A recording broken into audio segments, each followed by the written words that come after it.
1982 मसीहार batch छात्र छात्री कले गौरव मधुसूदन दास प्रतिमूर्ति को स्थापना कले। 1982 मसीहा छात्र छात्री उत्कल गौरव मधुसूदन दास प्रतिमूर्ति को स्थापना कले। व्यासनगर महाविद्यालय उत्कल गौरव मधुसूदन दास प्रतिमूर्ति को कोरे विधायक अशोक कुमार बल उन्मोचन करछन्ति। आम या पूर्व 3 थर गेट टुगेदर कर लास्ट गेट टुगेदर आम कॉलेज कर मार्च मसरे से आम कॉलेज अध्यक्ष प्रस्ताव देते कॉलेज मधुबाबू मूर्ति स्थापन करने से प्रस्ताव आम सादर ग्रहण करूँ से उद्देश्य आज 175 जन्म जयंती आम उन्मोचन कलु और आमर प्रिय नेता स्थानीय एमएलए अशोक बल द्वारा उन्मोचन होती जहाँकि से भी कॉलेज जन पूर्वतन छात्र एवं छात्र नेता से आम बहुत गर्वित छड़ा आम चेयरमैन भाइस चेयरमैन उपस्थित थे।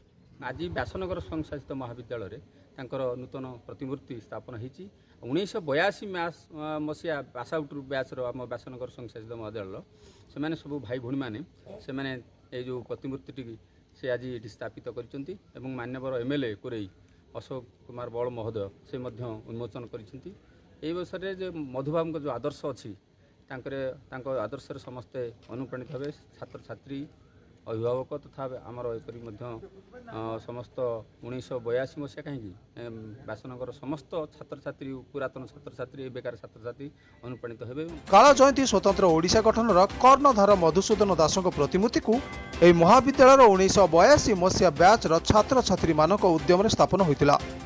मधुबाबू आदर्श अनुप्राणित हो समुद्र ओडिशा गठन पर कार्य करने सहित परस्पर सुख दुख में सहभागी होगापी बंधु मिलन उत्सव में शपथ नहीं।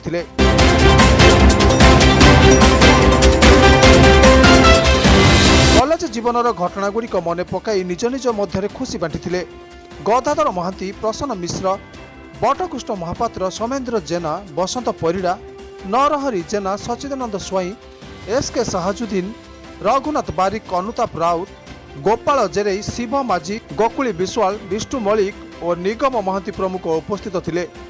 उन्मोचन को उत्सव में व्यासनगर पौर परिषदर अध्यक्ष संगीता पिंगुआ, उपनगरपाल सुभाष चंद्र बल, महाविद्यालय अध्यक्ष डॉक्टर कुश चंद्र प्रधान, कॉलेज अध्यापक अध्यापिका, कर्मचारी और बीजेडी नेतृत्व बृंद उपस्थित रही उत्कल गौरव मधुबाबू स्वतंत्र ओडिशा प्रदेश गठन में तांकर अतुलनीय अवदान संपर्क में आलोचना करथिले।